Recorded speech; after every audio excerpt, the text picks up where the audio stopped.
Correction du sujet de brevet, le laser. Donc dans ce sujet-là, on avait toute une introduction sur à la fois donc un petit peu l'invention et puis également sur l'utilisation du laser. Donc ici, entre autres, l'utilisation du laser pour restaurer, par exemple, des monuments anciens. Et puis, on avait également un petit paragraphe qui expliquait que le laser est quelque chose qui peut être dangereux parce que le rayonnement du laser est 1 milliard de fois plus énergétique que le rayonnement du soleil. Et donc, avant d'utiliser un laser, alors ça c'est aussi pour vous dans la vie de tous les jours, si vous avez un vrai laser, il faut savoir que son rayonnement est très important et donc il ne faut pas le diriger vers les yeux de quelqu'un.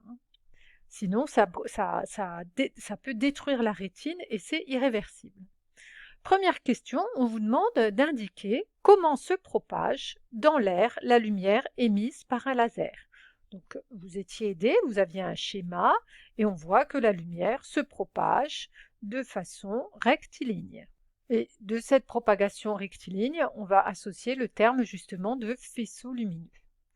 Deuxième question, on vous demandait quelle partie de notre corps doit-on protéger en priorité lors de l'utilisation d'un laser? On l'a dit tout à l'heure oralement, ce sont les yeux.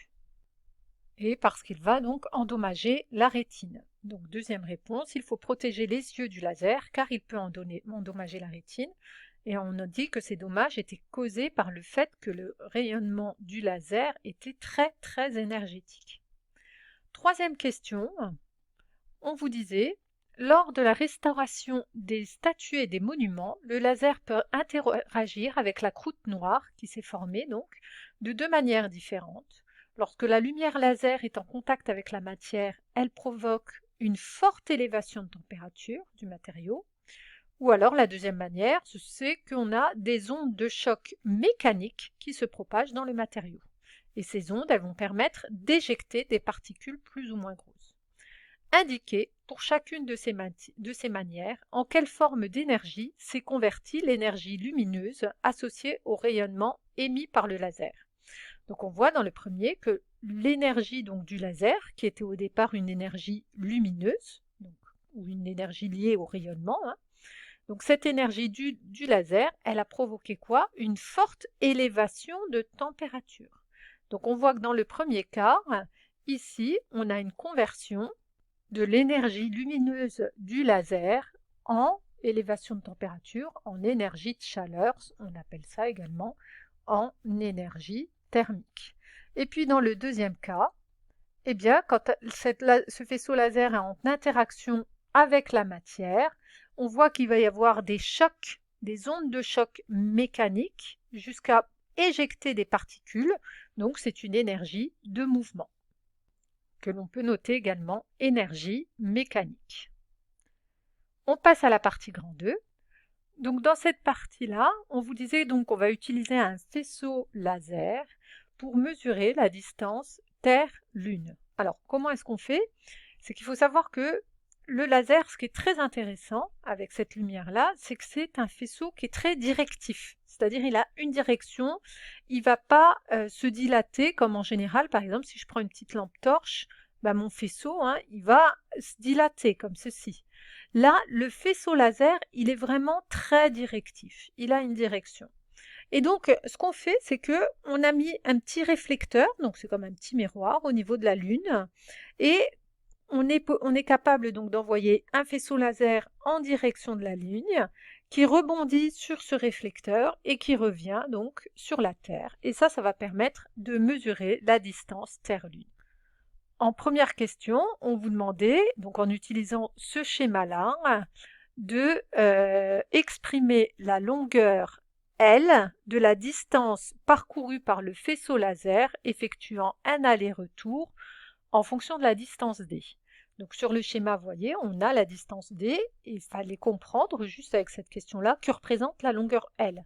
La longueur L, on me dit que c'est la distance parcourue par le faisceau pour faire un aller-retour. Donc en fait, L, ça représente l'aller plus le retour. Donc je vois bien que cette distance pour faire un aller-retour, L, c'est tout ça. Elle est égale à quoi? Elle est égale à 2 fois d. Puisqu'à l'aller, il va faire la distance d et au retour, il fait une distance d, donc 2 fois d.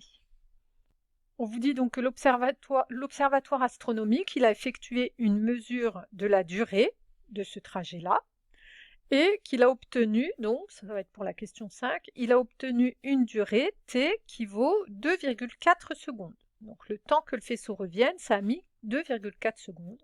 Et on vous demande de calculer d en sachant qu'on vous rappelle la formule liant la vitesse, la distance et la durée. Donc on sait que, en plus ils vous l'ont mis directement dans le bon ordre, on vous dit que la distance, en général, la formule, c'est qu'une distance, c'est égal à v fois t.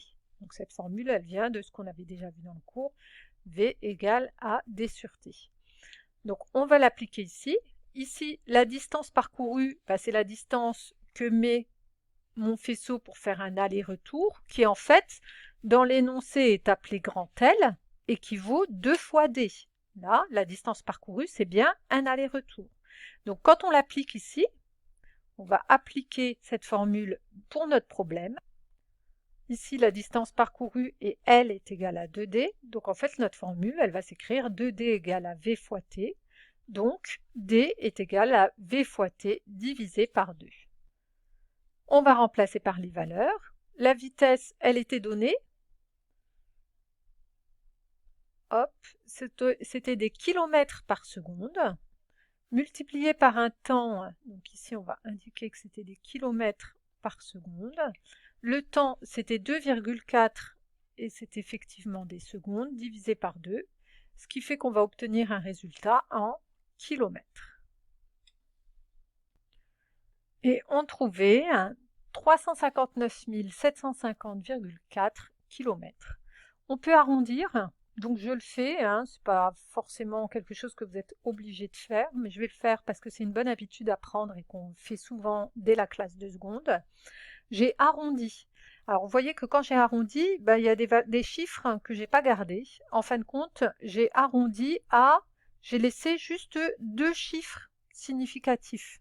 Et puis je l'ai mis en notation scientifique. C'était pas demandé, je fais ça juste pour vous préparer pour la suite. J'ai mis juste 2 chiffres significatifs parce que vous voyez dans mes données, le temps, il avait également que 2 chiffres significatifs. Alors, en général, un résultat ne peut pas avoir plus de chiffres significatifs que les données. Je ne peux pas être plus précise dans mon résultat que je ne l'étais dans mes données. Donc normalement, le résultat qu'il faudrait donner, ce serait celui-là. Question 6, on vous dit que le tableau suivant présente des valeurs de distance moyenne entre les centres des 2 astres, Terre, Soleil et Terre, Lune. Après lecture des données du tableau, que peut-on dire du résultat obtenu à la question 5? Donc nous, tout à l'heure, c'était bien la distance Terre-Lune. On a quand même un résultat qui est assez proche.